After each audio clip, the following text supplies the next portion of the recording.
Price the Lord. ஆண்டவராக இயேசு கிறிஸ்துவின் நாமத்தினாலே இந்த கால வேளையில உங்களை நான் சந்திப்பதிலே மிக்க மகிழ்ச்சியா இருக்கிறேன். கர்த்தரை நன்றியோடு கூட துதிக்கிறேன்.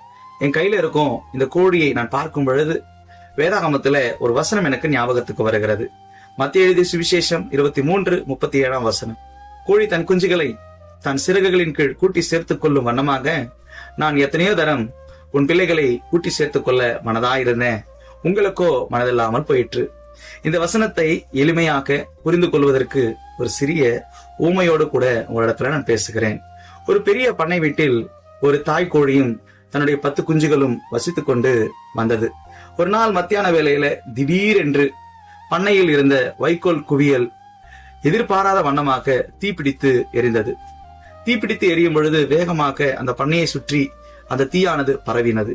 தாய்க்கோழி மற்றும் தன்னுடைய குஞ்சுகள் இருக்கும் இடத்தை சூழ்ந்தது.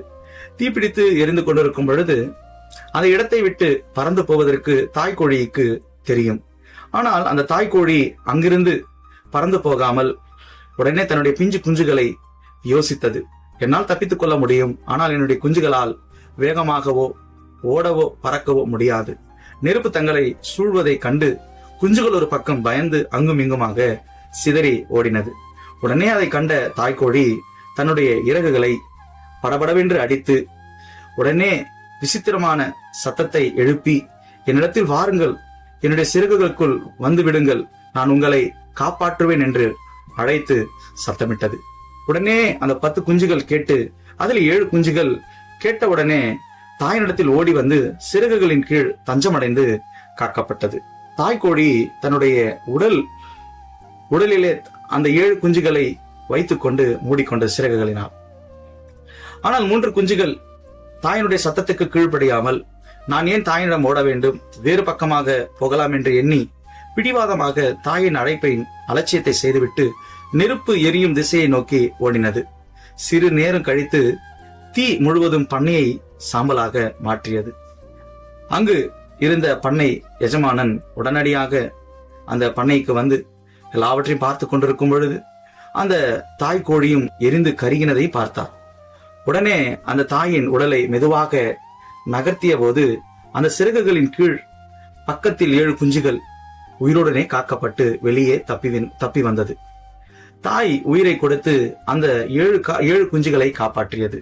ஆனால் தாயின் பேச்சை கேட்காமல், அழைக்கும் பொழுது தாயின் இடம் ஓடி வராமல் இருந்த அந்த 3 குஞ்சுகளும் தீயிலே கருகி போனது. இந்த ஊமையின் நீதி என்னவென்று சொன்னால், தாய்க்கோழி ஆண்டவராக இயேசு கிறிஸ்துவுக்கு அடையாளமாயிருக்கிறது.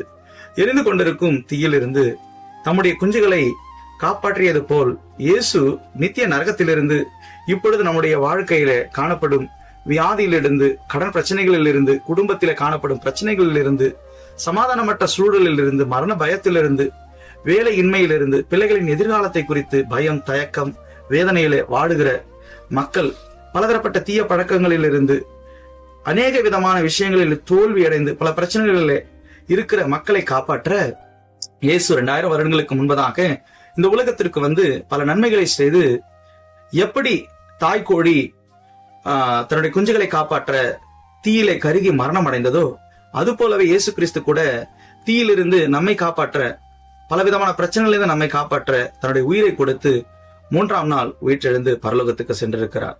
உயிர்த்தெழுந்த ஆண்டவராக இயேசு கிறிஸ்து பல பிரச்சனைகளிலிருந்து நம்மை காப்பாற்ற இன்று அழைக்கிறார். இன்று காலதாமதம் பண்ணாமல் அந்த 3 குஞ்சுகளைப் போல நான் ஏன் தாயினிடம் போக வேண்டும் என்று எண்ணாமல் வேறு பக்கம் போகலாம் என்று எண்ணி பாவ திசையிலே ஓடாமல் இன்று நீங்கள் இயேசு கிறிஸ்துவின் சத்தத்தை கேட்டு நரகத்திலிருந்து தப்பித்துக் கொள்ள இயேசுவினிடத்தில் வந்தால், அந்த இயேசுவின் அழைப்பின் சத்தம் கேட்டு அவரிடத்தில் வருகிறவர்களுக்கு அவர் என்ன செய்வார் என்று சொன்னால், கோழி எப்படி சிறகுகளின் கீழ் தன்னுடைய குஞ்சுகளை வைத்துக் கொண்டதோ அவ்விதமாகவே அவர் நம்மை வைத்துக் கொண்டு நம்மை காப்பாற்றுவார். அது போன்று இயேசுவின் அன்பு மற்றும் வழிகாட்டுதல் பல பிரச்சனைகளிலிருந்து நம்மை காப்பாற்றும்.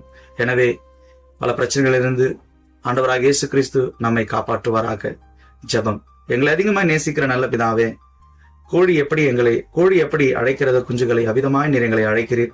பல பிரச்சனைகளிலிருந்து நாங்கள் வெளிவர நாங்களும் கூட குஞ்சுகள் எப்படி 7 குஞ்சுகள் உம்மிடத்தில் வந்ததோ, 7 குஞ்சுகள் தாய் குஞ்சின் இடத்தில் சென்றதோ, அது போல இந்த தினத்தில் நீங்கள் அழைக்கிற அந்த அழைப்பின் சத்தத்தை கேட்டு உம்மிடத்தில் வந்து நாங்கள் காப்பாற்றப்பட, சமாதானத்தை பெற்றுக்கொள்ள, நிம்மதியை பெற்றுக்கொள்ள, பாவத்திலிருந்து விடுதலையாக்கப்பட்ட, நரகத்திலிருந்து தப்பித்துக் கொள்ளப்பட நீரே வழியும் சத்தியமும் ஜீவனுமாயிருக்கிறீர் என்பதை நாங்கள் உணர்கிறோம்.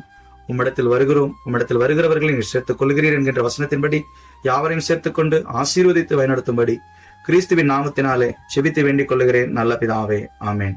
Price the Lord.